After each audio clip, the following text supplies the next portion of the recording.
I would like to shift the conversation a little bit away from the consumer choices that we can make, which are important and I think are something that definitely could be improved, and maybe perhaps there is a hard limit on what sort of consumer choices we even have available to us, something that Bob alluded to, in the sense that most of the software, most of the hardware that's available out there is built on existing infra. And some of it, while it has been hardened because it is open source, it has been available for attackers out in the open to try to make the best of exploits, and maybe there are still 0 days out there. I want to introduce you guys to a line of thinking or framework that we need to build out better primitives, deep-seated cryptographic primitives, to really make a true cypherpunk reality possible. And I think that starts really, I mean, the cypherpunk reality really is just, I think, a meme to an end. A meme, like not a meme, a meme to an end. And I think that end really is where we build upon a rich intellectual tradition of freedom, sovereignty, natural individual rights that started, way back with the first musings with Thomas Aquinas and into the modern day with folks like Hobbes and John Locke, etc. So yeah, my name is Shady. I'm a founder at Holonym Foundation. I'm really excited today to talk a little bit about what we do, building backends for applications that provide security that's rooted in intrinsic humanity. And I'll say a little bit about what I mean by that. Let me see if I can figure out how to change the slides here. Cool. Right. So why is this whole movement important? Why is cryptography so significant? And especially today. And that's because for the very first time, cryptography makes digital rights enforceable. So when I talk about natural rights, that's something that might mean something different to different people. I actually, would love to hear what you guys think are natural rights. What would you say is one?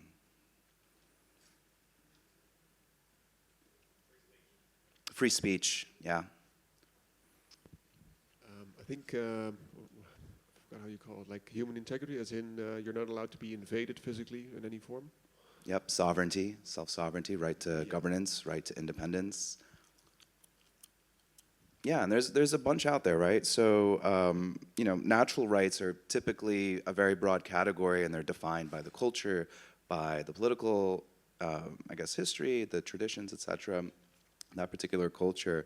But John Locke really penned it down straight, I think, and pretty accurately, which is that they're inalienable. They're something that can't be taken away once they're given. They're fundamental, right? They're seeded into the culture, their tradition, and they're universal, right? So they apply equally to everybody. And when we look at kind of how they've been implemented and how they've influenced, different societies or different constitutions or political systems, all of these systems are rooted off of law, right? So Thomas Aquinas was really interesting. He's like, all right, well, the natural law basically says that anything that humans do that can be reasoned about is ethical. It's moral, right? But in the case that, God suddenly changes the rules, changes the environment, then we don't have to accept, we can't expect that those rights are going to be guaranteed, because there's the universal law that's subject to God. And I think that has a lot to do with how early thinkers were rationalizing our role in a universe that we didn't have really control over, didn't have control over entropy. Our science was still really young and emerging, etc. Later on, you kind of, these ideas kept kind of evolving. You get to the point where it's Rousseau starts talking about a social contract, right, where we're all kind of bound together in our relationships, and those kind of influence what sorts of rights we can enforce and can't enforce. So cryptography, just to wrap up a really long-winded point here, but cryptography really allows us to take these natural rights that are kind of out in the ether and embed them into the technology that we use. There's a lot of properties about cryptography that make that possible. The ability to prove uniqueness between individual claims, attestations, identifiers, NIMs, etc. The ability to prove that something is authentic or not, that it came from a certain provenance or history. And all of this comes together, especially usefully in deterministic systems like blockchains and smart contract systems, which are really useful for coordination, something that hasn't been possible until recently. So at Holonym Foundation, we're making digital human rights real. And the way that we're doing that is by granting every single human a key only they can control to unlock rights for digital privacy, personhood, security by default, the ability to access financial services, etc. So the way we do that is we have kind of like a bit of a stack here where we have basically a low-level infrastructure for driving keys, what we call human keys, and a framework built on two-party MPC technology for providing security that's not dependent on, say, a single provider or a single centralized system.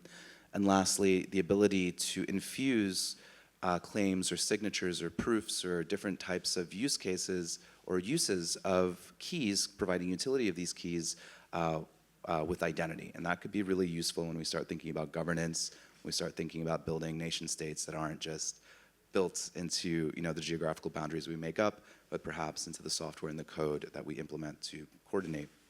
So we start with universal access to cryptography. We give every single person a key.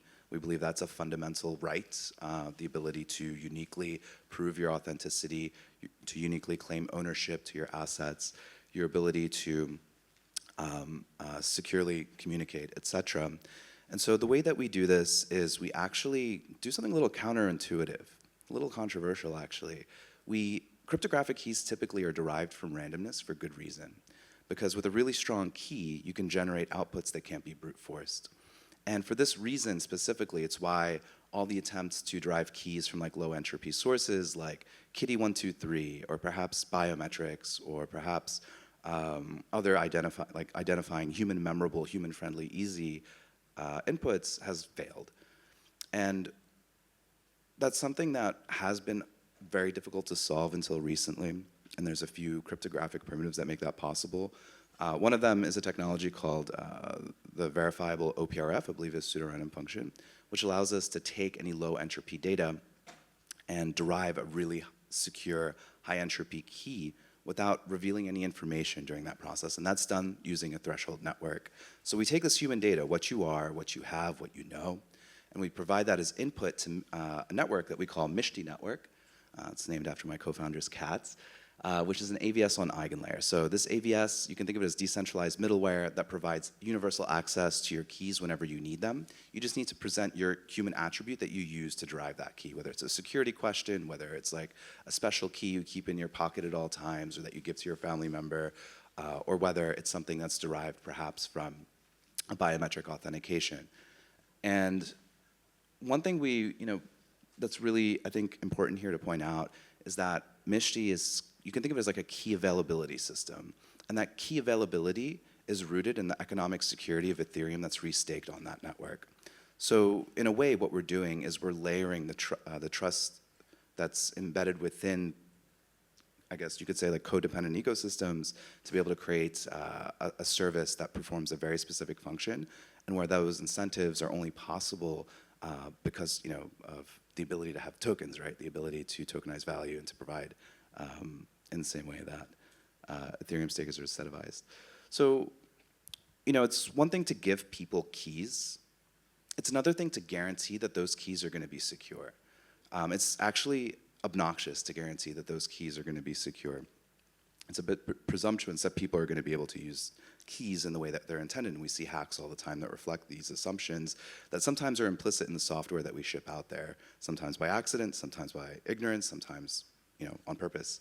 So one thing we've done, and I think this is a bit of a novel approach, which is instead of trusting anyone really, instead of trusting the user with the key, that they're going to use their key properly, instead of trusting that, say, the application is going to treat the user in a way and handle them with kid gloves and make sure that they're doing things the right way, and instead of, say, like trusting for example, us, like middleware, anything that's going to be deriving or supporting or providing infrastructure, we're going to remove all that trust. And what we're going to do actually is implement a mechanism called 2PC, two-party computation. Has anyone here heard of MPC, multi-party computation? So 2PC basically is a simplification of this, where it's just two parties, typically a client and a server. And this could be generalized to 2PC MPC, where the two parties are two decentralized networks. Now, this is a huge unlock that hasn't been really any possible up until recently.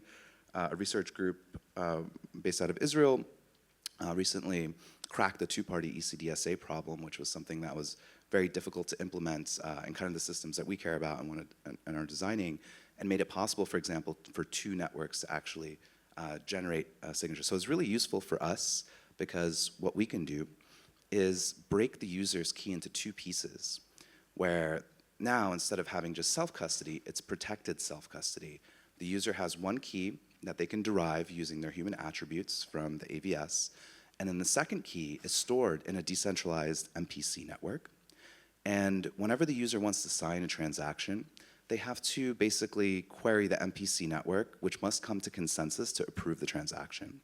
So what happens now is if there's malware on the user's device, like for example, with the Radiant hack, right? With the Radiant $50 million hack, it was a 3 out of 11 safe multisig that controlled all the funds, and attackers spent a lot of time socially engineering the signers after they'd identified them, had them install malware without their knowledge, and when they went up to sign a transaction using SAFE, HTML code was suspected to have been injected into their transaction, which they were using ledgers with, right? They were using ledgers to sign on this smart account.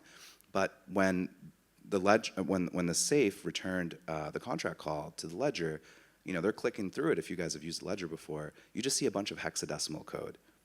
You don't see that that hexadecimal code is different than what was intended originally. You don't see that you're transferring funds to a completely different entity or a completely different address that you didn't intend to.